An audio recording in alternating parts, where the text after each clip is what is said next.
Can higher education institutions guarantee safety and inclusiveness in learning environments? A cordial welcome to today's international speaker, who will provide a keynote speech. Rita Shah, founder and CEO, UMA, a multi-award-winning career strategist, advisor to Fortune 500 companies, author, and TV show host. The floor is yours, Rita.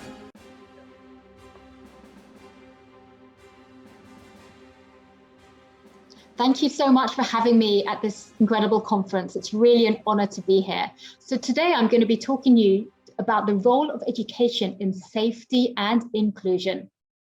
So a little bit about the agenda that we're going to be talking about. I'll quickly go through my journey and the different facets of inclusion that I felt, both personally and professionally, to give you highlights of the talk for today. Then we're going to be looking at what constitutes a safe learning environment, and then the importance of inclusion and belonging. And then we're going to look at some tactics for higher education. So to tell you a little bit about my journey, I was born and brought up in the suburb of London called Hornchurch. My family are from a place called Assam, which is in the northeast of India. They moved to the UK many moons ago and settled there. And my younger brother and I were born there in the UK. And when I grew up at the age of 5, I remember my first discrimination experience that I really realized something was going on, because I was the only brown girl in a very lily white neighborhood, and certainly the only brown person in my school for many years, actually, until my younger brother came along a few years later. And I remember there was an example where I went to school and my, at the time, best friend asked me to eat grass. And I was taken aback and I thought, what do you mean? I said, well, you're brown. And my parents said that people from your part of the world, that's what you eat.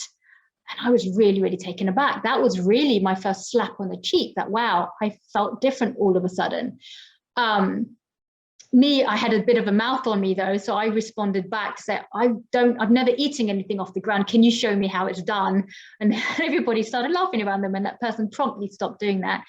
But the point being is that, when you are kids, you sometimes face examples of discrimination, but when you're kids, you don't understand what they are.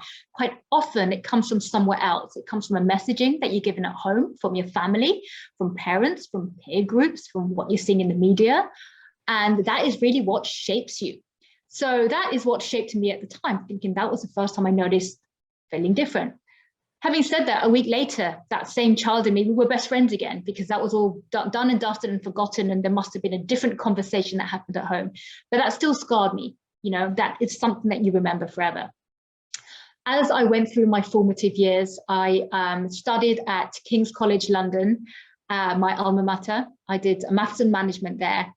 And I currently am on the advisory council of King's Business School. So it's kind of gone full circle now. And I've got to tell you, that being in the heart of London was a very different experience for me, because now you're in a cosmopolitan space. There are really folks that come from all over the world.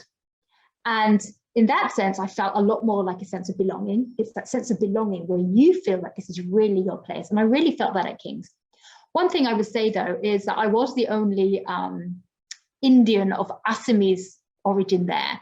And quite often, and here's the thing, when other people think of regions around the world, they usually kind of pigeonhole you into these areas, thinking, oh, that person has an Assamese background, let's stick them in the Indian country. I will tell you right now that most of the other Indians had never even heard of Assam, let alone even understood where it was on the map. So there was a lot of discrimination felt there as well, where they just almost said, oh, Assam, is that a tribal area? Is that where people eat food differently and have different sort of cuisines? And they didn't mean it in a polite, inquisitive way. It was done really on a way that you felt discriminated against. So that came from a student perspective. And then later in life, as you met, different professors or university folks there that were used to kind of teaching in a very older sort of archaic methodology, they're not often used to students having that empowered look when they come in from the UK as well, especially from an Indian heritage. So these were very, very different facets and backgrounds as well. I started my career after university. I left Goldman and I went into finance, and I was at a multinational bank called Goldman Sachs, and I spent the next 10 years there. I was the only person on the equities trading floor that was a woman, a brown woman at the time. But here's the thing, I absolutely loved it. I didn't want to feel out of place because I went into this role really understanding and wanted to understand what this meant. I wanted to explore, I wanted to find out what this is all about. And I'm giving you this corporate example because when you think of education, you are thinking of the formative years. You are bringing up the next generation of movers and shakers, change makers to go into roles later in life, whether it's academia, whether it's the corporate world, whether it's a nonprofit, whatever the industry is, you are shaping them. For me, I was shaped to go into the finance role, but with a very inquisitive mind. And I loved the experiences I had because I wanted to learn. I remember this one example of where the first time I had to give a presentation at the morning meeting, and this was at 6:30 in the morning. And every day, every morning, somebody has to speak on the hoot, the loudspeaker that goes on the trading floor with 3 trading ideas. I tried to do it, and I pressed the hoot button. Once I figured it out, nobody even listened to what I was saying. And I was like, okay, that didn't really happen. And then maybe other people said, oh, that was a bit of a fail, wasn't it, Rita? Went back to my desk. I put myself on the roster for the next week. They were like, oh, are you sure about that, Rita? Do you want to do that? But yes, I do. And here's the reason why. I wanted to know why I couldn't get my voice heard.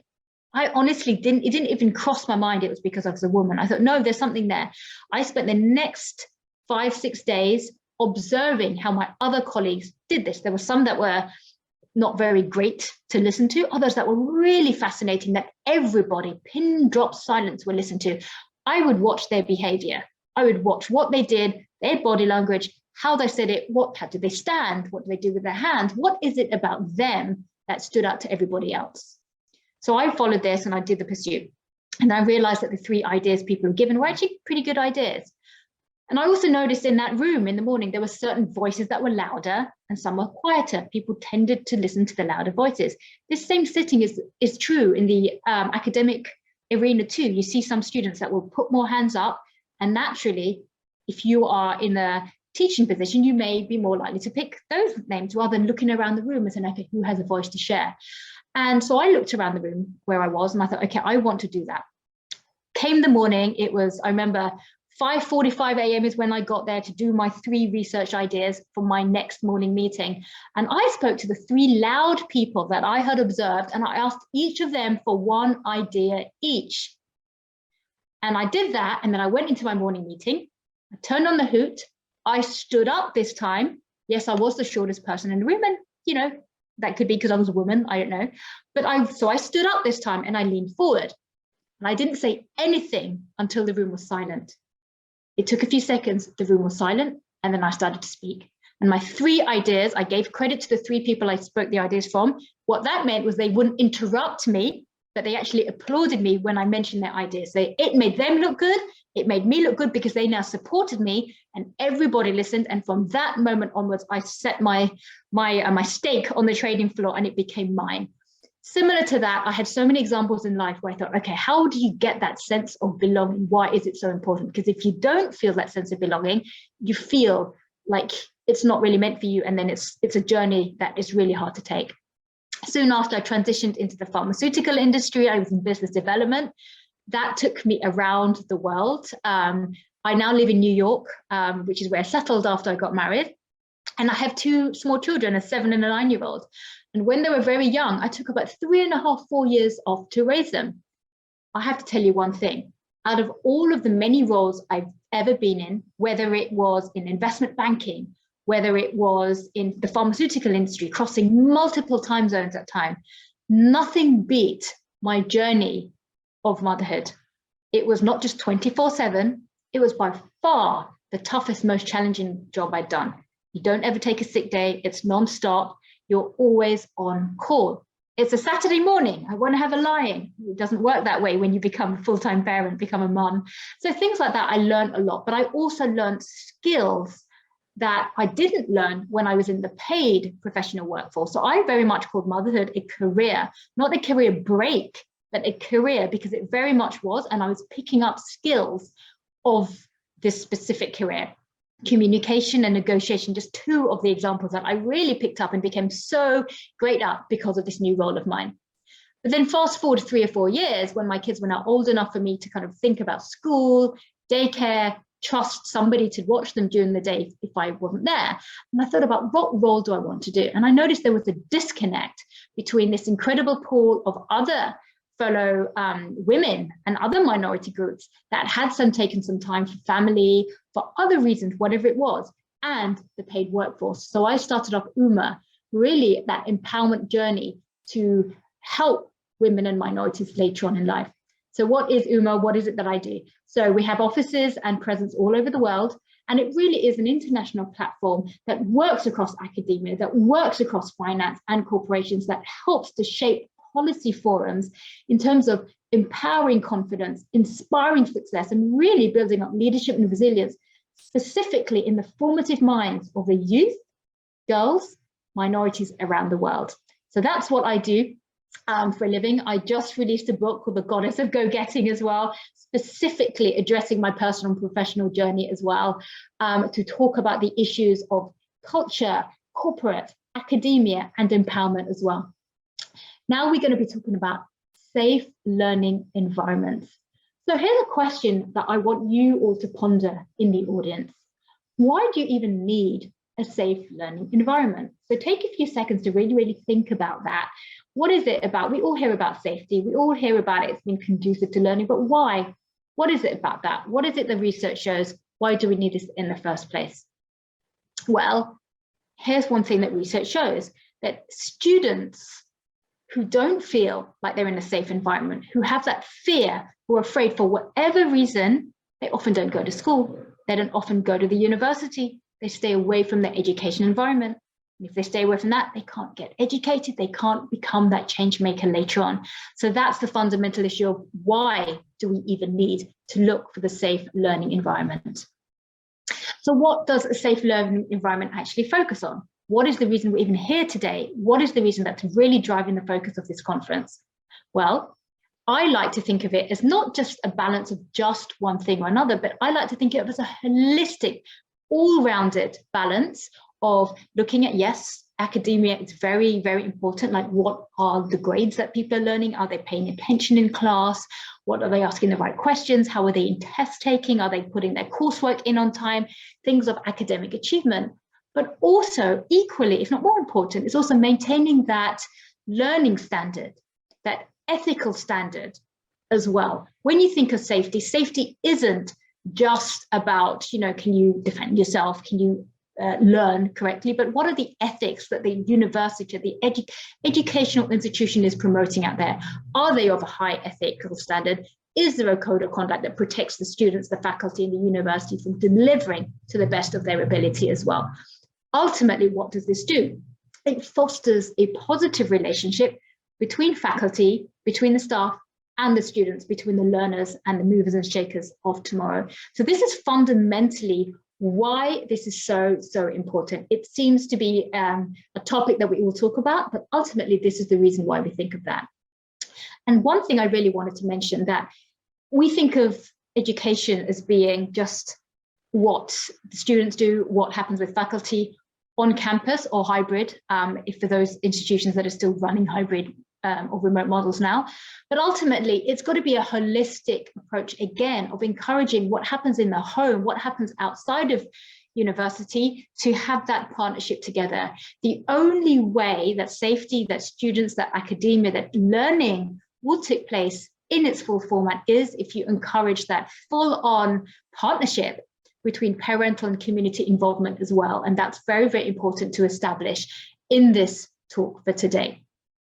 Ultimately, if you feel a sense of inclusion and belonging, that's what matters. If you walk into an environment where you don't feel that sense of belonging, if you feel out of place, you don't feel that sense of community, that's the issue, and that's where you switch off. So rather, what we're looking at is how do you create that environment where students feel that warmth, that inclusion and belonging, this is their place.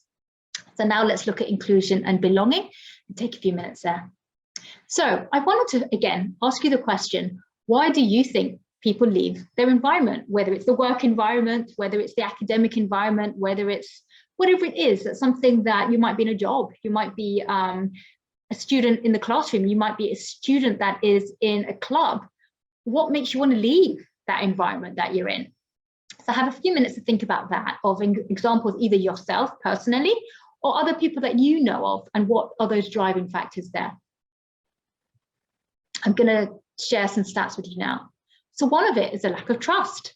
If people no longer trust their boss, trust their institute, trust their lecturer to deliver what they've taught to them, they've switched off. They might want to leave that environment. And from a study done by Career Builder, and this is actually something that you can stem across different industries, 58% of respondents actually cited lack of trust as being that main reason. Lack of appreciation. Now, this is something that we actually take for granted more than we think. If you don't feel valued, if you don't feel appreciated for who you are and the impact or the vision that you're sharing or the voice that you have, you're going to switch off. And unfortunately, this gets noticed when it's too late. Quite often when someone feels undervalued and they switch off, and then if you dangle a golden carrot, if you offer someone a pay rise or you offer someone even a promotion, the damage is already done. So you want to be able to get that advanced, to really get that appreciation, that sense of belonging earlier on in that cycle. Research shows that 79%, that's over 3/4 of people, cite leaving their environment because of feeling underappreciated. And of that figure, of that 79%, 37% actually cite discrimination. They felt some sort of discrimination as their reason for leaving that environment. So the next slide I wanted to share with you is types of forms of discrimination. Now, this actually is taken from the workplace situation, but it's very transferable, because remember, whether you're in academia, whether you're in a different industry, whether it's policy, a non-profit, a corporate environment, ultimately, at some point, you are in some sort of a workplace, and these are different elements that can really, really stem across. As you can see here, that if you can follow this this line diagram, retaliation is where people feel that somebody's battling heads with them, and there's a tit for tat environment where two people don't see eye to eye. That can actually come in at almost 50%, and that's what people cite. Race, another important thing, when people don't understand or value the background you bring with you, and that background could be race, it could be physical ability, whether you have a disability of some sort, it could be your gender, it could be whether you're male, you're female, or however you identify, and that's something that people really, really feel they can be discriminated against. Your age, don't forget, in the academic environment, you have students that come up naturally through through school, through university, but you also have postgraduates, you have people that come on later in life to study after they've been in the work environment for a bit, or they've decided that, it's a dream, I've accomplished what I have, I'm coming in later in life to do a postgraduate or some sort of academic study. And that's important to know that age really plays a factor there. Your country of origin, where did you come from? Is it an accent that you bring with you? Is it a certain cultural or environmental nuance that you bring with you? This is something that people have cited feeling discriminated against as well. What is your religious background or the practice that you have? And what about your skin tone? These are all things that are actual examples of discrimination that people have cited in studies out there. So what I wanted to share now based upon that, so what have we looked at? We've looked at what constitutes a safe environment that we're talking about today. What constitutes the importance of inclusion and belonging? Why do we even need to feel that? What does it look like in terms of research, and what are the statistics and the data out there? And now we're going to look at some tactics of really enforcing this higher education, inclusion and belonging, and safety in the environment. So some exploration is what we've just spoken about, is instilling that sense of community and belonging. Remember, ultimately, what is diversity, equity, inclusion about? It's a great buzz theme right now. I've been in the space since the early 2000s myself, when it wasn't even called that, but it certainly is now. But ultimately, if you feel that sense of belonging, you feel in place, that can make the difference. I'm going to share with you another story from my childhood, really to hone in the point here. So I gave you the example of when I was 5 years old, and I had the example of really where I was made to feel like I was the darkest person in the room in terms of skin tone. The other example, when I was a childhood, so my parents, my mom in particular, she wanted me to learn classical Indian dancing. So she signed me up for Bharatanatyam classes at the weekends. Now, Bharatanatyam is a dance form from South India, from the Dravidian part of India, where the skin tone is naturally a little bit darker than my skin tone, which is very northeastern in complexion. And when I went to my dance classes at the weekend, all of a sudden, nobody would talk to me again. This time because I was the fairest person in the room. So I all of a sudden felt, where do I belong exactly? I was really young when this was all taking place. It was a confusing time, I have to tell you. During the week, I was suddenly the darkest. At the weekend, I was the fairest. I'm like, oh, whoa, what's going on here? But one thing it does, two things actually. One, when you have that loss, you think, where do I belong? So you're always skirting here and there. One thing, when you are in that minority category, and I like to categorize minority as being anybody who is the lesser of that particular environment. So in my case, I was the only person of that fairer skin tone at the weekend.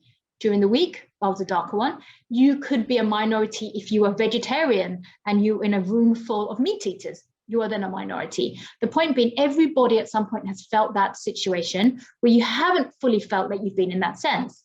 Two things can happen. When I was younger, and other people of minority backgrounds, when they feel this when you're younger, you develop an insane tolerance for empathy, because you're the one who's always trying to fit in. You don't realize that's what you're doing at the age of 5 or 6 years old, but that's what you're doing. And you build an ability to really converse with and get into other groups a lot more easier. So you kind of have that situation there where you're forcing yourself to feel that sense of belonging and that community. So you have very, very different experiences and facets there. Because if you don't have that, then it's that cold feeling, and we've all felt that. So think of how that feels when you are the only of, and then what can you do to help others feel that sense of belonging? If you are in a room and you notice the only vegetarian in the room, how can you sort of make sure they feel part of the conversation? What can you do to prepare for them as well when they come into the room? This is something I like to talk about, the decency question. So think about 20, 30 years ago, when we were all measured by our IQ, our intelligence quotient, whether it's for a job, whether it's in the school setting, we were measured by questions to measure what is our level of IQ. Fast forward a decade or so after that, then EQ was really the buzzword. It still is in lots of different ways. Your emotional quotient, your ability to understand others. I like to think about these days, in this day and age, the decency quotient, and that's a bit of a combination of your IQ and EQ. The decency quotient is really a combination of this, but it's your genuine desire to do right by others. When you are trying to make an inclusive environment for others, how are you genuinely trying to help others? What is you doing to actually help somebody else? Not just on paper, but what are you doing? Are you going out of your way to talk to that vegetarian in the room? If you are having a party, a cocktail evening, and there is a pregnant lady in the room, have you made sure there are soft drinks that she can drink too, or whatever? You know, if there's an environment for religious backgrounds where people just don't always have the same food preferences or drink preferences, what are you doing to ensure that everyone feels that sense of belonging? Decency quotient, how are you chaperoning, championing, mentoring people in your teams, in your classes, tutoring people in your classes to make sure everybody feels those voices are heard in the room? So this is an onus that you can really, really look at to increase your own DQ. Something else is about listening to folks. If you give lectures, if you're a tutor, if you're a professor in an academic facility, are you listening, not just watching the room, but listening to folks around you? There are people that are going to put their hands up more often than others. I gave you that example earlier on, even equated it back to the training floor. It happens everywhere in life. But are you observing the room? Are you reading the room? Who is it out there that you know has a voice that may yet not have the confidence? How do you help them without calling them out, but doing the way to say, so-and-so, I noticed that you handed in a paper talking about this topic. We'd love to hear from you if you could share something on this. So things like that can really, really help bring things out. This also exercises empathy as well. When we talk about communication, and this is an example, I go back to motherhood myself.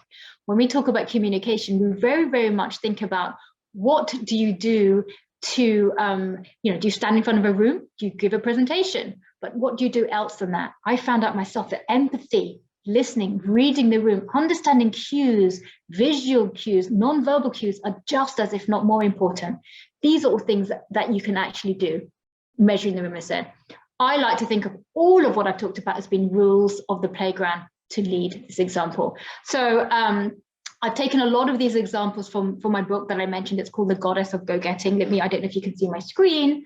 It's called The Goddess of Go-Getting, and it is really an example for academic institutions, for companies out there, for students, for professors, for leaders of companies to really look. And it really, really talks about how you can envisage confidence, leadership to get that success on the ground. Rules of the Playground really talks about when folks are younger, what do you do to allow people to really fall over, get scrapes, and pick themselves up, to build up these skills, to really, really help fight their case as well in inclusion and belonging, to have their voice, to build that confidence. What can you do to help your students build up on the rules of the playground so they can succeed later on in life? So I just wanted to share that for you. And on that note, thank you so much for the presentation.